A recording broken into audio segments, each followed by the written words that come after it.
বিসমিল্লাহির রহমানির রহিম। আসসালামু আলাইকুম ওয়া রাহমাতুল্লাহ। আজকে আমি দেখাবো কিভাবে আপনারা একদম সহজ উপায়ে নায়রা কাট জামার ফিতা তৈরি করে নেবেন। তো স্টেপ বাই স্টেপ দেখিয়ে দিয়েছি। ফিতার সাথে লটকনটা কিভাবে তৈরি করে নেবেন আমি দেখিয়ে দিয়েছি। এখানে এক টুকরা কাপড় আমাদের আড়াআড়ি করে এখানে মার্কিং করে দিচ্ছি।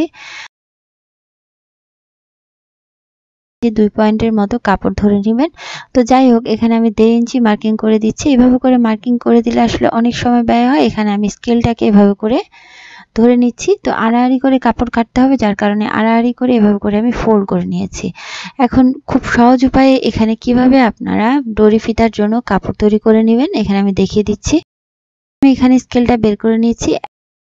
যতটুকু পরিমাণ আপনারা এই কাপড়ের প্রস্থ রাখতে চান ততটুকু পরিমাণে এখানে মার্কিং করে দিবেন। তো প্রতিটা কাপড় বা ডরি ফিতার জন্য প্রতিটা কাপড় বা পাইপিনের কাপড় এখানে আমি 1.5 ইঞ্চি পরিমাণে রাখবো। তো স্কেলের যে প্রস্থটা সেটাও কিন্তু আমাদের 1.5 ইঞ্চি পরিমাণ। তো এখানে আমি মার্কিং করে দিচ্ছি।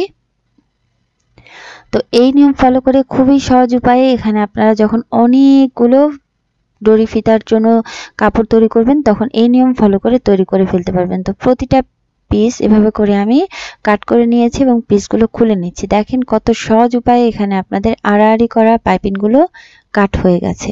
তো এখন আমাদের এভাবে করে যত খুশি তত পাইপিনের কাপড় আপনারা কেটে নিতে পারেন। তো এখন আমি এখানে ভিতরের দিকে সোজা সাইডটা, উপরের দিকে উল্টা সাইডটা রেখে ভি শেপ করে এই আড়াআড়ি পাইপিনগুলো অ্যাডজাস্ট করে নেব। তো এখানে আপনারা যতগুলা দরকার আপনাদের, যত বড় আপনাদের ডরি ফিতাটা বড় করা দরকার ততটুকু পর্যন্ত এভাবে করে আপনারা জয়েন্ট দিয়ে নেবেন। ওই একইভাবে এখানে আমাদের ভি শেপ করে ধরে নিতে হবে এবং ভিতরের দিকে সোজা সাইডটা, উপরের দিকে উল্টা সাইডটা রেখে এখানে আমি পাইপিনগুলো অ্যাডজাস্ট করে নিয়েছি। তো এভাবে করে পাইপিনের কাপড়টা অ্যাডজাস্ট করে নেওয়ার পরে এখানে আমি ভিতরের দিকে সোজা সাইডটা, উপরের দিকে উল্টা সাইডটা রেখে ফোল্ড করে সেলাই করতে হবে। তো এখানে আপনাদের ভিতরের দিকে যে এক্সেস কাপড়গুলো আছে এখানে আপনারা কাট বসিয়ে দিতে পারেন অথবা মেলে ধরে এখানে আপনারা সুন্দর করে সেলাই করে দিতে পারেন। তো এখানে আমি এখন সেলাই করে দিচ্ছি। তো সাইড বরাবর সুন্দর করে সমান করে সেলাইটা করে দিতে হবে। তো সমান করে সেলাইটা করে দেওয়ার পর এখানে আমি একটা হুক নিয়ে নিব। হুকের সাহায্যে এখানে আমাদের কাপড়টাকে বের করে নিয়ে আসতে হবে। তো খুবই সহজ উপায়ে এখানে আপনারা ডরি ফিতাটা এই নিয়ম ফলো করে তৈরি করে ফেলতে পারবেন। তো এখন হুকের সাহায্যে এখানে আমি কাপড়টাকে বের করে নিয়ে আসছি। খুবই সহজ উপায়ে এখানে আমি ডরি ফিতাটা তৈরি করে নিয়েছি। তো আলহামদুলিল্লাহ এখানে আমি ডরি ফিতাটা তৈরি করে নিয়েছি। তো এখানে আমি ভাগ করে নিয়েছি কতটুকু পরিমাণ ফিতা রাখতে চান এখানে আপনাদের উপর ডিপেন্ড করবে। এখানে আমি 27 ইঞ্চি ফিতার পরিমাণ রেখেছি। এখানে আপনারা 35 ইঞ্চি পরিমাণ লম্বা রাখতে পারেন। তো এখন আবার ওই এক টুকরা ফিতা নিয়ে এখানে আমি 2 ইঞ্চি করে কাট করে নিচ্ছি। তো এই ফিতাগুলো কাট করে নিব, কারণ আমাদের ফিতার ঘর তৈরি করে নিতে হবে। সাইডের দিকে ফিতার ঘর তৈরি করে এই ডরি ফিতাটাকে আমাদের ঢুকিয়ে নিতে হবে। তো 2 ইঞ্চি ফিতাগুলোকে এভাবে করে আমি ফোল্ড করে দিয়ে সেলাই করে নেব। প্রতিটা ফিতা এভাবে করে সেলাই করে নিতে হবে, যাতে করে যখন আপনারা ফিতাগুলো লাগাবেন আপনাদের সুবিধা হয়। প্রতিটা ফিতা এখানে আমি ফোল্ড করে নিচ্ছি এবং ফোল্ড করে নিয়ে এখানে আমাদের ফিতার ঘর বরাবর রেখে এভাবে করে আমি সেলাই করে নিচ্ছি। এখানে আপনারা কয়টা ফিতার ঘর তৈরি করবেন এটা ডিপেন্ড করছে এখানে আপনারা কয়টা ফিতা দিতে চান। তো এখানে আমি সাইডের দিকে তিনটা করে ফিতা দিয়েছি।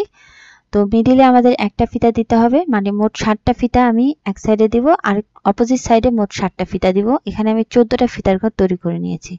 মেইন পার্টটা নিয়েছি, খোলা সাইড থেকে এখানে আমি নিচের দিক থেকে 1 ইঞ্চি দূরত্বে মার্কিং করে দিচ্ছি।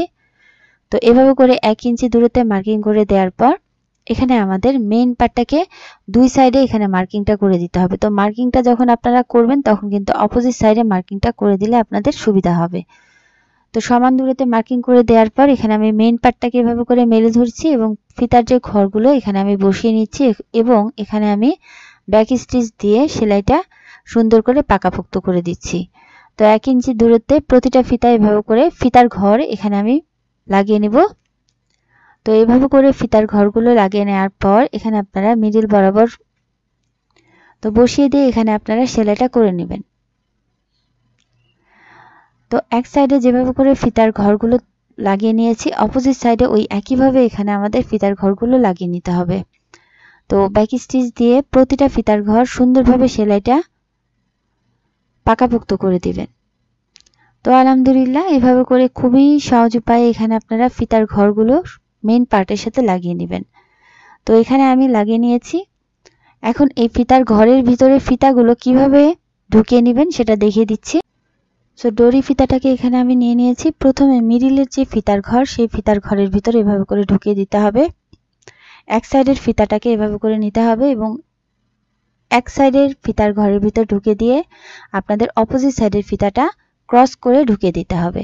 প্রতিটা ফিতায় এভাবে করে আপনাদের ক্রস করে ফিতার ঘরের ভিতর ঢুকিয়ে দিতে হবে। খেয়াল করবেন আমি প্রতিবারই ফিতার ঘরের ভিতরে ক্রস করে ঢুকিয়ে দিচ্ছি, মানে এক্স করে এখানে আপনাদের ঢুকিয়ে দিতে হবে। এক সাইড থেকে ঢুকিয়ে দেওয়ার পর অপোজিট সাইডে আপনাদের আরেকটা ফিতা নিয়ে নিতে হবে এবং এখানে সুন্দর করে ঢুকিয়ে দিতে হবে। তো খুবই সহজ উপায়ে এখানে আপনারা নায়রা জামায় ফিতা তৈরি করে নিতে পারবেন। তো ফিতাটাকে এভাবে করে ঢুকিয়ে দিয়ে এখানে আমি গিট দিয়ে দিচ্ছি। এখানে আপনারা ফিতাটাকে সুন্দর করে ফুল তৈরি করে নিতে পারেন। তো ফিতাটাকে এখানে আপনারা আরেকটু বড় করে নেবেন। এখানে আমাদের ফিতাটা ছোট হয়ে গেছে। তো যাই হোক, এখন আমি এখানে মানে ফিতার মাথাতে লটকন তৈরি করে নিব। তো এখানে আমি সার্কেল করে কাপড় নিয়ে নিয়েছি। কাপড়টাকে এভাবে করে ফোল্ড করে দিচ্ছি। ফোল্ড করে দিয়ে মিডিল বরাবর কাট করে নিচ্ছি।